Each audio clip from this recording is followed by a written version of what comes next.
வணக்கம். இது அக்ஷரம் அக்ஷயம். நம்ம இன்னைக்கு பிரவீன் உத்ராதில் ரஷ்மி ரத்தியில் இருக்கிற சரித்திர சித்திரனில் 4வது சரித்திர சித்திரனான கிருஷ்ண அதை பார்க்க போகிறோம். श्री रामधारी सिंह दिनकर द्वारा लिखित रश्मि रति में आने वाले पात्र हैं कृष्ण. ஸோ ரஷ்மி ரத்தி எழுதினவர் ராம்தாரி சிங் தினகர் அப்படிங்கிறவர். அவர் மூலமாக எழுதப்பட்ட ரஷ்மி ரத்தியில் வரக்கூடிய ஒரு பாத்திரம், ஒரு கேரக்டர் கிருஷ்ணர் அப்படின்னு சொல்கிறாங்க. भावी महायुद्ध को रोकने के प्रयास में लगे पात्र के रूप में पहले हमें उनका परिचय मिलता है. भावी அப்படின்னா எதிர்காலத்தில், வருங்காலத்தில். மகாயுத் பாவி வரக்கூடிய மகா யுத்தத்தை ரோக்னேக்கே பிரயாசமே நிறுத்த தடுக்கக்கூடிய முயற்சியில், பிரயாஸ் அப்படின்னா முயற்சியில், லகே பாத்திருக்கே ரூப்புமே ஈடுபட்டிருக்கக்கூடிய ஒரு கேரக்டரின் வடிவில், ஒரு பாத்திரத்தின் வடிவில் பெஹலே ஹமே உன்கா பரிச்சயம் மில்தாக. முதல்ல நமக்கு அவரை நம்ம எப்படி அறிமுகமாறோம், கிருஷ்ணர் அப்படிங்கிற அந்த கேரக்டர் நமக்கு எப்படி அறிமுகமாறாருன்னா, இந்த யுத்தத்தை, வருங்கால மகா யுத்தத்தை, மகாபாரத யுத்தத்தை தடுக்கும் முயற்சியில் ஈடுபட்டிருக்கும் ஒரு கேரக்டராக, ஒரு பாத்திரமாக நம் முன் அறிமுகமாகிறார் அப்படின்னு சொல்றார்.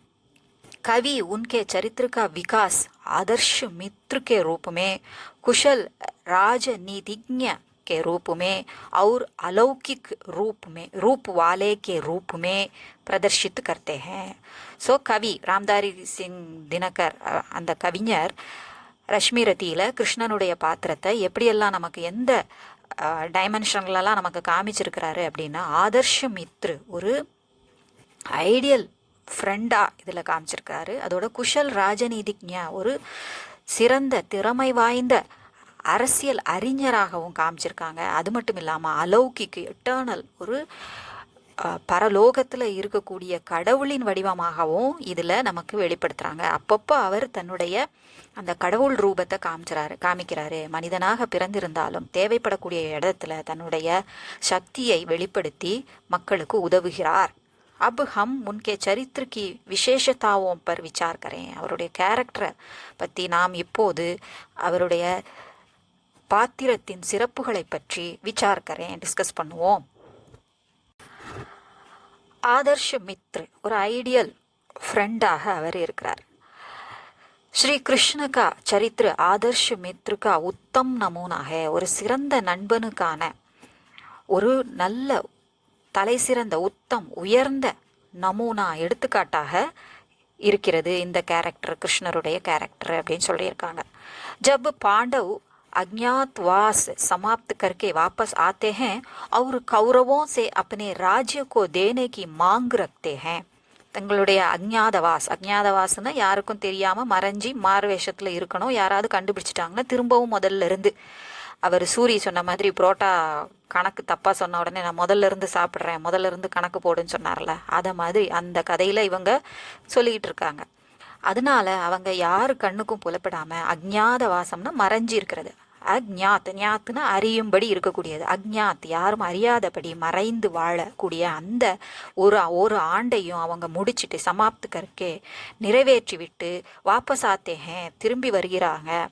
அவர் கௌரவோம் சே அப்பனே ராஜ்யக்கோ தேனேக்கு மாங்கு கர்த்தே ஹேன். கௌரவர்கள்கிட்ட இப்போ எங்களுக்கு திருப்பி தாங்க எங்களுடைய ராஜ்யத்தை அப்படின்னு கௌரவர்கள்கிட்ட கேட்கும்போது தன்னுடைய வேண்டுகோளை மாங்கு ரக்தே ஹேன், வேண்டுகோளை விடுக்கிறார்கள், முன்வைக்கிறார்கள். லால்ச்சி துரியோதன் உன்கோ அதிகார் தேனா நகி சாகத்தா. ஆனால் பேராசை பிடிச்ச துரியோதன் இவங்களை எப்படியாவது அஞ்ஞாதவாசத்தில் கண்டுபிடிச்சிடலான்னு நினச்சாரு. அது முடியாமல் போச்சு. ஆனால் வந்துட்டாங்களே அப்படின்னு சொல்லிட்டு பேராசை பிடிச்சி அவன் அதெல்லாம் தர முடியாது அப்படின்னு ரொம்ப பிடிவாதம் பிடிக்கிறான்.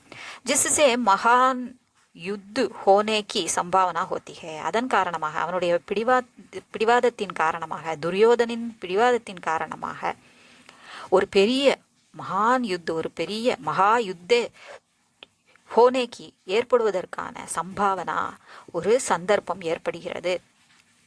जब कृष्ण उस युद्ध को रोकने के विचार से और मित्र अर्जुन को सहायता करने के विचार से दुर्योधन के पास संधि करने के लिए दूत के रूप में जाते हैं. கிருஷ்ணன் அர்ஜுனனுக்கு ஃப்ரெண்டாக இருக்கிறாரு, தோழனாக இருக்கிறாரு இல்லையா? அதனால் இந்த மாதிரியான போர் வராமல் தடுக்கணும் அப்படிங்கிற விசாரிச்ச எண்ணத்துடனும் மித்ர அர்ஜுனுக்கோ தன்னுடைய நண்பனான அர்ஜுனனுக்கு சகாயத்தா உதவி செய்யணும் அப்படிங்கிற எண்ணத்தினுடனும் துரியோதன் கிட்ட போறாரு. சந்தி கர்ணே கேள்வி அவங்க கிட்ட ஒரு ஒப்பந்தம் வச்சுக்கணும், இணைப்பு வச்சுக்கணும் அப்படின்னு தூத்துக்கே ரூபமே ஒரு தூதனாக அங்க செல்கிறார், தூதனின் வடிவில் செல்கிறார். वे जानते हैं कि दुर्योधन बड़ा अन्यायी और छल कपट से भरपूर व्यक्ति है. அவருக்கு தெரியும் கிருஷ்ணனுக்கு துரியோதன் ரொம்ப பெரிய அநியாயம் செய்யக்கூடிய ஒரு மனிதன், அநியாயி அப்படிப்பட்ட ஒரு குணத்தை உடைய மனிதன். அவர் சல் கப்பட் கள்ளம் கபடம் நிறைந்த மனிதன், भरपूर व्यक्ति है நிரம்பி இருக்கக்கூடிய மனிதன். फिर भी वे अपने मित्र की सहायता के लिए दूत बनकर दुर्योधन के पास जाते हैं. இருப்பினும் அது அறிந்திருந்தாலும் நம்ம முயற்சி செய்வோம் அப்படின்ட்டு தன்னுடைய நண்பனுக்காக மித்ருக்கி சகாயத்தா நண்பனான அர்ஜுனனுக்கு உதவி செய்வதற்காக தூதனாக துரியோதனிடம் செல்கிறான். इससे हमें उनके आदर्श मित्र का रूप प्रकट होता है. இதன் மூலமாக அவர் ஒரு சிறந்த நண்பனின் வடிவத்தை நமக்கு வெளிப்படுகிறது. அவர் ஒரு நல்ல நண்பர் அப்படிங்கிறது இதன் மூலமாக, இந்த செயலின் மூலமாக நமக்கு வெளிப்படுகிறது. குஷல் ராஜநீதிஜ்ஞ திறமை வாய்ந்த ஒரு அரசியல் அறிஞர். कृष्ण को हम कुशल नीतिज्ञ के रूप में भी देखते हैं. கிருஷ்ணனை ஒரு சிறந்த ஒரு திறமை வாய்ந்த அரசியல் அறிஞராகவும் நாம் இதில் பார்க்கிறோம் இந்த ரஷ்மி ரத்தியில. कृष्ण दुर्योधन को समझाते हैं कि राज्य का आधा भाग न देने पर भी कम से कम 5 गांव दे. உனக்கு அவ்வளவு கொடுக்கணும்னு, உனக்கு பாதி பங்கு கொடுக்கணும்னு உனக்கு விருப்பம் இல்லாட்டாலும் அட்லீஸ்ட் குறைஞ்சது 5 கிராமமாவது, தலைக்கு ஒரு கிராமம் சொல்லி பஞ்ச பாண்டவர்களில் 5 பேருக்கும் ஆளுக்கு ஒரு கிராமமாகவாது நீ கொடு அப்படின்னு சொல்லி கேட்குறாரு. लेकिन दुर्योधन उनकी एक बात भी न सुनने को तैयार नहीं रहता. ஆனால் அவருடைய எந்த ஒரு வார்த்தை கூட கேட்கறதுக்கு அவன் தயாரா இல்லை. பல்கி உன்கோ பந்தி பனானே கோ தயார் ஹோ ஜாத்தா ஹே. அவர் எவ்வளவோ அவனுக்கு எடுத்து சொல்லியும், சம்ஜானா அப்படின்னா எடுத்து சொல்லி விளங்க வச்சும் அவர் கேட்கல. அதே சமயம் அவரை கைது பண்ணுறதுக்கும் கைதியாக ஆக்குவதற்கும் தயாராகிறான். அந்த அளவுக்கு கீழே இறங்கி போயிடுறான். பகவானா இருக்கக்கூடிய அவரையே இந்த பாடு இவன் படுத்துறான். தப கிருஷ்ண निश्चय कर लेते हैं कि धर्म रहित दुर्योधन को जीतने के लिए कुशलता का प्रयोग करना चाहिए. தர்மம் நல்ல முறைப்படி, நல்ல ஒழுக்கம் அற்ற இல்லாத துரியோதனனை வெற்றி கொள்ள வேண்டும் அப்படின்னா நம்மளுடைய திறமையை காமிச்சுதான், திறமைக்கா பிரயோகம், அதாவது திறமையை நம்ம பிரயோகம் பண்ணணும், உபயோகப்படுத்தி ஆக வேண்டும் அப்படின்னு அவர் முடிவுக்கு வரார். इसलिए वे कर्ण से मिलकर उनके जन्म की कहानी बताते हैं और उसे पांडवों के दल में मिलाने की सलाह देते हैं. ஸோ அவருக்கு துரியோதனுக்கு நெருக்கமான நண்பனாக இருக்கக்கூடிய கர்ணு உண்மையில பாண்டவர்களின் மூத்த பையன் இல்லையா, குந்தியினுடைய மூத்த பையன், இந்த 5 பாண்டவர்களுக்கும் மூத்தவன், அண்ணனாக இருக்கக்கூடியவன். ஸோ அவனுடைய ஜன்மகி கஹானி பிறப்பு கதையை சொல்லி பாண்டவர்களோட இணைந்து விடு, பாண்டவக்கே தல் அவங்க படையோட அவங்க கூட்டத்தோட இணைந்து விடு அப்படின்னு ஆலோசனை சொல்றார். சலாக் தேத்தே ஆலோசனை தருகிறார். பரந்து கர்ணகே இனுக்கார் பர்வே இந்திருக்கோ उसके पास भेजकर उसके कवच और कुंडल को दान में प्राप्त करा देते हैं. ஸோ இதெல்லாம் துரியோதனனை வெல்லணும், அவனுக்கு பாடம் கற்பிக்கணும் அப்படிங்கிறதுக்காக கர்ணனை நயமா சொல்லி பார்க்குறாரு. கர்ணனை பார்த்து கிருஷ்ணர் சொல்றாரு. அவர் கேட்கலன்னு உடனே பாவம் அவருக்கும் சில துன்பங்களை கிருஷ்ணர் தர வேண்டியதாயிருது. ஸோ இந்திரனை அனுப்பி அவருடைய பலமாக திகழக்கூடிய கவசத்தையும் குண்டலத்தையும் கிருஷ்ணர் அவரிடமிருந்து தானமாக வாங்கி வர செய்கிறார், பெற்று வர செய்கிறார். அது மட்டுமல்ல, उसके बाद माता कुंती को कर्ण के पास भेजकर यह वादा करा देते हैं कि अर्जुन को छोड़कर बाकी 4 पांडवों को नहीं मारूंगा. ஸோ அது மட்டும் இல்லாமல் மாதாவான குந்திய அவனிடம் கர்ணன்கிட்ட அனுப்பி வாதா கராதேதே ஒரு பிராமிஸ் வாங்க சொல்லிடுறாரு. அர்ஜுனனை தவிர பாக்கி 4 பாண்டவர்களை கொல்ல மாட்டேன் அப்படின்னு சொல்கிறார். அர்ஜுன்கோ சோடுக்கர் பாக்கி 4 பாண்டவோங்கோ நஹி மாறுங்கா. எனக்கு அர்ஜுன் தான் எனக்கு பகைவனாக இருக்கக்கூடியவன். அவனை கொன்னா அவனை கொல்லுவேன், மற்ற யாரை கொல்லக்கூடிய சந்தர்ப்பம் வந்தாலும் நான் விட்டுருவேன் அப்படின்னு சொல்லி அவர் என்ன சொல்கிறாரு, ப்ராமிஸ் வாங்க வச்சிடுறாரு. கர்ணன்ட்டு இருந்து குந்தி கிட்ட ப்ராமிஸ் வாங்க வச்சிடுறாரு. கர்ணன் குந்திக்கு ப்ராமிஸ் பண்ணி கொடுத்துட்றாரு, சத்தியம் செய்து கொடுத்து விடுகிறார். கிருஷ்ணுக்கே இன் வியவஹாரோं से हमें उनकी कुशल राजनीतिज्ञता का साफ परिचय मिल जाता है. ஸோ அவருடைய ராஜதந்திரம் நமக்கு, அதாவது அரசியல் அறிவு நமக்கு நன்றாக புலப்படுகிறது இந்த செயலின் மூலமாக. இன் வியவஹாரோं से இந்த செயல்பாடுகளின் மூலமாக அப்படின்னு இதில் சொல்லியிருக்காங்க.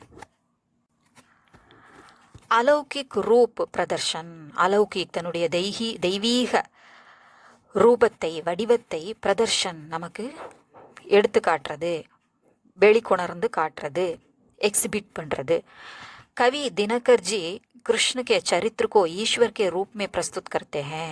ராம்தாரி சிங் தினகர் இந்த நம்மளுடைய இந்த மகா காவியத்தில் கிருஷ்ணரை வந்து ஒரு தெய்வமாக, ஈஸ்வர் கே ரூப் மே தெய்வத்தின் வடிவில் நமக்கு அளிக்கிறார், வழங்குகிறார், காண்பிக்கிறார். इसीलिए कृष्ण अमुक समय पर अपनी अलौकिक शक्ति को प्रदर्शित करते हैं. அவரை இதில் தெய்வம் அப்படின்னு தான் அவர் காமிச்சிருக்கிறதுனால அமுக் சமயப்பர் தேவைப்படக்கூடிய நேரங்களில் எங்கெங்கே தேவைப்படுதோ அங்கெல்லாம் தன்னுடைய தெய்வீக ரூபத்தை அவர் வெளிக்காட்டுகிறார். जब कृष्ण दूत बनकर दुर्योधन के पास जाते हैं तब वह उनको बंदी बनाने को तैयार हो जाता है. நம்ம ஏற்கனவே பார்த்தோம் இல்லையா, கிருஷ்ணர் தூதனாக துரியோதனனை நோக்கி செல்லும்போது, அவரிடம் செல்லும்போது அவர் துரியோதனன் கிருஷ்ணனை கைது பண்ணணும், அப்படி கைது பண்ணுறதுக்கு தயாராகிறார். உஸ் சமய கிருஷ்ணா अपना विराट रूप दिखाकर अपनी अलौकिक शक्ति को प्रदर्शित करते हैं. இந்த கதை நம்மெல்லாம் பார்த்துருப்போம் ஏற்கனவே இல்லையா.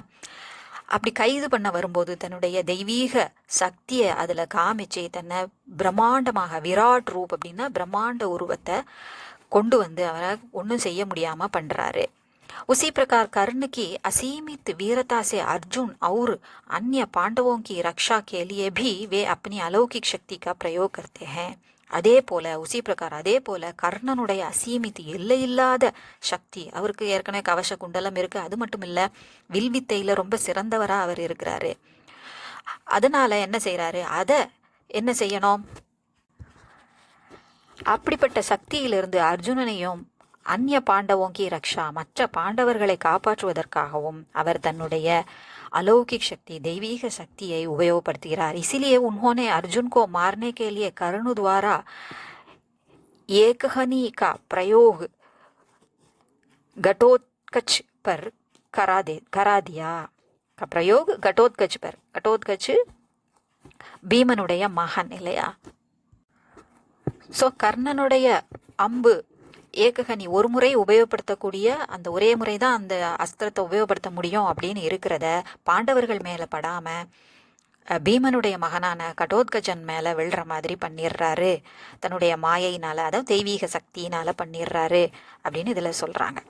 युद्ध में कर्ण के रथ के पहिए को कीचड़ में फंसा देना और अर्जुन को इशारा देकर कर्ण का वध कराना आदि में उनकी अलौकिक शक्ति का प्रदर्शन देख सकते हैं. ஸோ கர்ணனுடைய ரதம் சகதியில் சிக்கி கொள்ளுது, அதுக்கு மேலே அந்த ரதத்தை ஓட்ட முடியல, அந்த சாரதியும் ரொம்ப இவருக்கு, உனக்கு ஒரு தேரோட்டி மகனுக்கு நான் இந்த தேர் ஓட்டுறதே பெரிய விஷயம், நான் இதெல்லாம் எடுக்க மாட்டேன், அந்த வேலையெல்லாம் நான் செய்ய மாட்டேன் அப்படின்னு அவர் ரொம்ப ஈகோ பார்க்குறாரு. அதனால அவரே அந்த சக்கரத்தை ஒதுக்க வேண்டியிருக்கு, தூக்கி விட வேண்டியிருக்கு.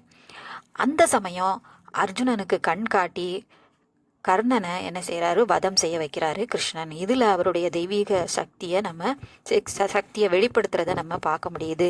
इस प्रकार हम देखते हैं कि कृष्ण का चरित्र अर्जुन की विजय के लिए पत्त बनाने वाले के रूप में चित्रित किया गया है. இது மூலமாக நமக்கு என்ன தெரிய வருது, கிருஷ்ணனுடைய கேரக்டர் அர்ஜுன் கி விஜய கேலியே, அர்ஜுனனுடைய வெற்றிக்காக பத்து பனானே வாலே வழி அமைத்து தரக்கூடிய வடிவில் சித்ரித்து கியா கயா है, चित्रिக்கப்பட்டுள்ளது.